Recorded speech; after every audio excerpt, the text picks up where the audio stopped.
Hi, I'm Matt. I'm Chris. This is Shit Full of Dimes. Shitload of dimes. Shitload of dimes. Yeah. Okay. Yeah. Let's try it again. Okay. Hi, everybody. I am Chris. I'm Matt. And this is the inaugural Shitload of Dimes podcast.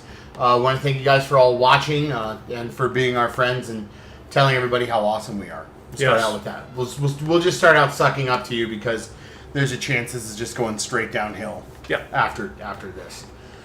So what we're going to do here is we're going to review movies. Matt and I think we got an interesting take on things. So he loves everything. I hate everything. So we'll see how it goes. The first movie we're going to talk about is a movie we saw last week. Originally, you tell the story, Matt. What was originally supposed to happen? So Chris scored passes on GoFobo, and we were supposed to go see Valerian. We live in Orlando, by the way. This is where this takes place.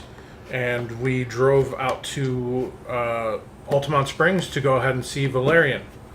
And after waiting an hour and a half, we were turned away, about 5 people away from the door, because they oversold by over 100. So I guess that's what you get when you go to those screenings, especially when you see people camping out, old retired people in their lawn chairs.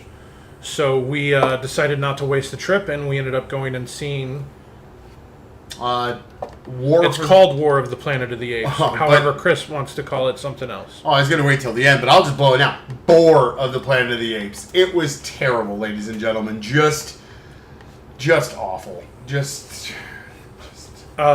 didn't like it because it reminded him of too many other movies that he does like. In particular, Schindler's List.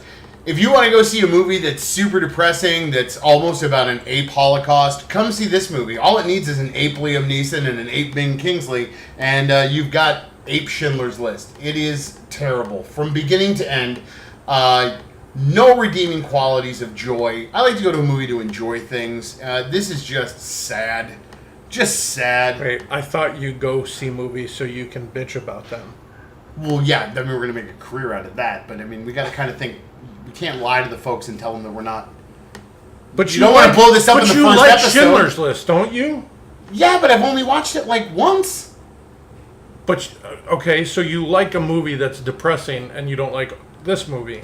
Because it's too depressing. I don't want to see apes die. Got it. I mean, it was one Sarah McLachlan song away from being that, dog commercial. Do you like this movie called Empire Strikes Back? Yeah, I do. You know the one where the bad guy gets spoilers, gets his hand cut off, and he was the bad guy. He was the good guy, but yeah, he does. Finds get his out hand that cut off.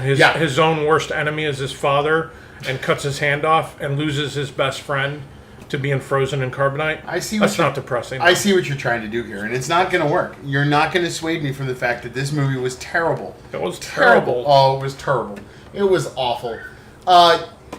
So we'll just bring it. Spoilers from this point on, folks. So if you don't want to be spoiled, just fast forward to the end.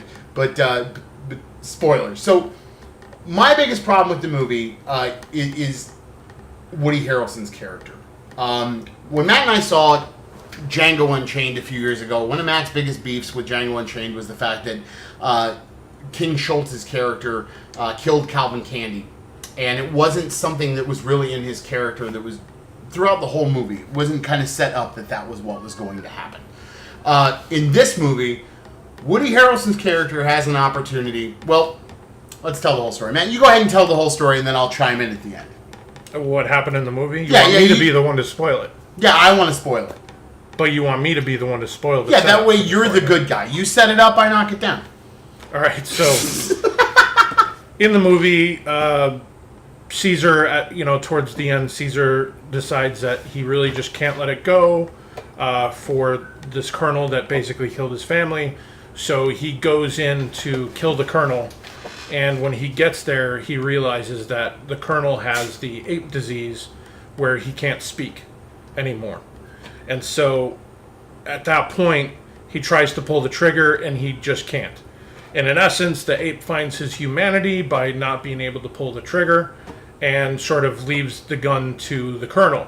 At that point, the colonel takes the gun and goes and shoots himself in the head because he can't live with the fact that, the apes have basically won, number one. Number two, he goes into this thing earlier in the movie where he basically tells everybody that he had to pull the trigger and watch his son die because his son had the disease.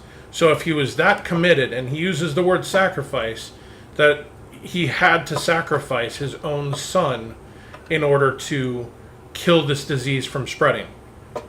The thing that kills me, though, honestly, about it, and I know you're about to break that down, but if they're worried about an ape disease, then why are they housing apes? Oh, that's a valid point. That is a valid point. If you don't want this disease to spread, then why are you housing them?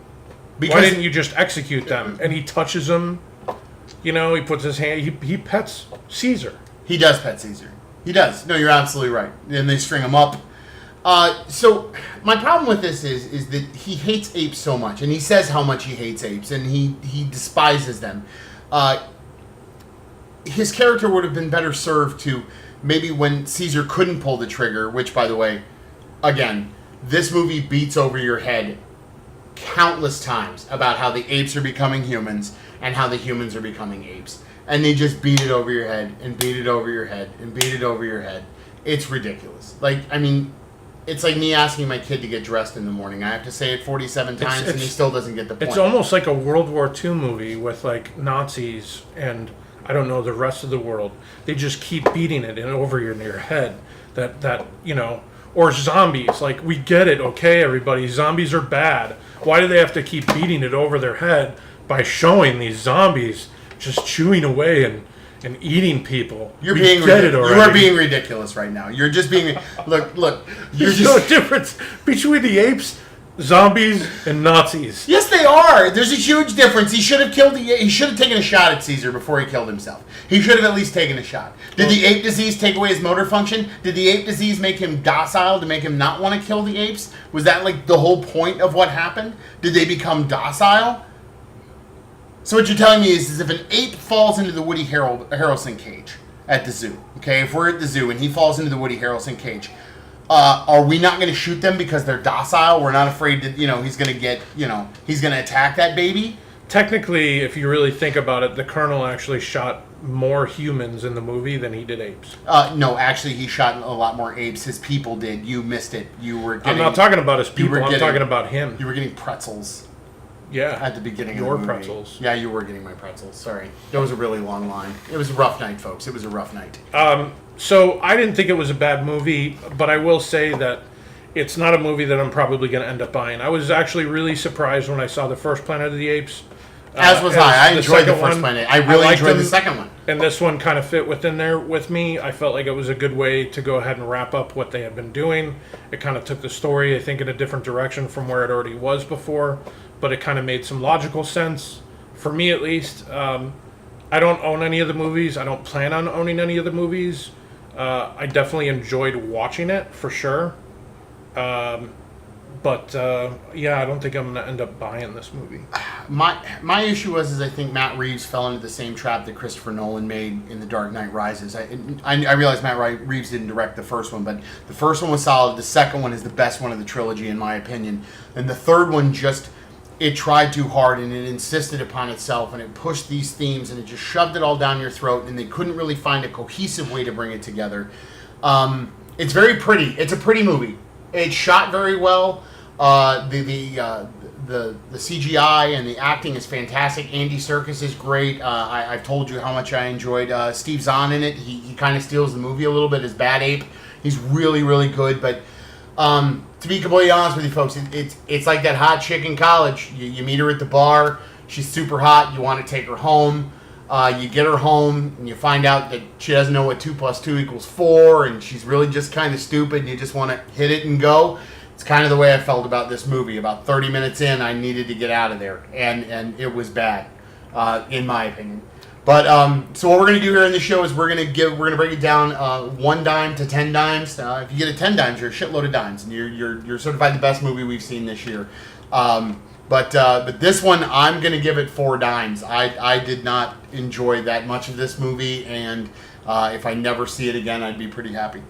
I give it a 6.5 dimes.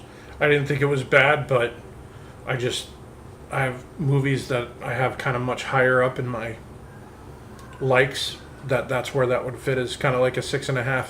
I didn't think it was a waste of my time.